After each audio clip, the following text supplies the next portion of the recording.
Hello friends welcome to Baishakhi page. आज के बनाচ্ছি শীতের সবজি দিয়ে মিক্সড একটা ভেজ রেসিপি।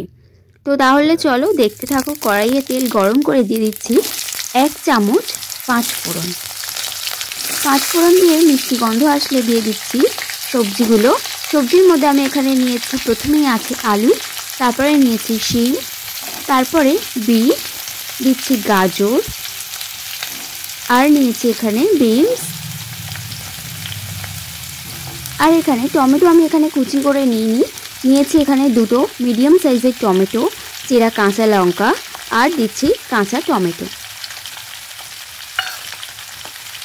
তোমরা চাইলে এর সাথে তোমাদের পছন্দ মতো আরও কিছু সবজি অ্যাড করে নিতে পারো, যেমন ফুলকপি, বাঁধাকপি, এগুলোও একসাথে অ্যাড করে নিতে পারো। এবার সমস্ত সবজিগুলোকে বেশ ভালো করে একটু মিশিয়ে নিচ্ছি।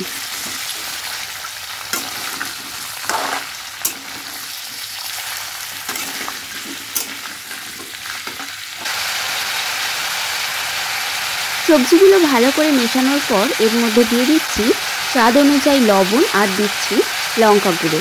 আমি এখানে হলুদ ব্যবহার করিনি, তোমরা চাইলে এখানে হলুদও দিতে পারো।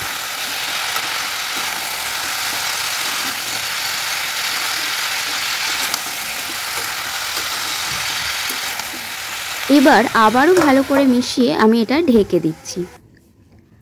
2 থেকে 3 মিনিট পর আমি ঢাকনা খুলে আবার একটু উল্টে পাল্টে দিচ্ছি। এর মধ্যে কোনো রকম জল ব্যবহার করার কোনো প্রয়োজন নেই। ঢাকনা দেওয়ার ফলে এর মধ্যে থেকে একটা জল ছেড়ে আসবে, সেইটাতেই কিন্তু আমাদের সমস্ত সবজিগুলো ভালোভাবে সিদ্ধ হয়ে যাবে। আমাদের এরকম ঢেকে ঢেকে 2-3 মিনিট অন্তর ঢাকা চাপা দিয়ে খুলে নাড়াচাড়া করেই পুরো সবজিটা রেডি করতে হবে। তো আমি আবারও ঢেকে দিয়েছিলাম, আবার ঢাকনা খুলে আবারও মিশিয়ে নিচ্ছি।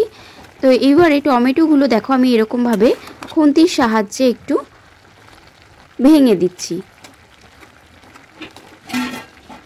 দিয়ে ভালো করে মিশিয়ে আবারও ঢাকা দিয়ে দিচ্ছি। এইভাবেই ঢাকা চাপা দিতে দিতে প্রায় 12 থেকে 13 মিনিটের মধ্যে তোমাদের কিন্তু এই রান্নাটা কমপ্লিট হয়ে যাবে, কারণ তার মধ্যেই তোমাদের সবজিগুলো বেশ ভালোভাবে সিদ্ধ হয়ে যাবে। এটা দারুণ একটা রেসিপি, সম্পূর্ণ অল্প তেলে একেবারে হেলদি একটা রেসিপি। নামানোর আগে 1 চামচ চিনি দিয়ে নাড়াচাড়া করে আমি এটা নামিয়ে নিচ্ছি। এটা গরম গরম রুটির সাথে কিংবা ভাতের সাথেও তোমরা এটা খেতে পারো। এটা দারুণ একটা হেলদি রেসিপি, অবশ্যই ট্রাই করো। Thank you for watching. কেমন লাগলো আমাকে অবশ্যই কমেন্ট বক্সে জানাবে। আবার দেখা হবে নতুন একটা ভিডিওর সাথে।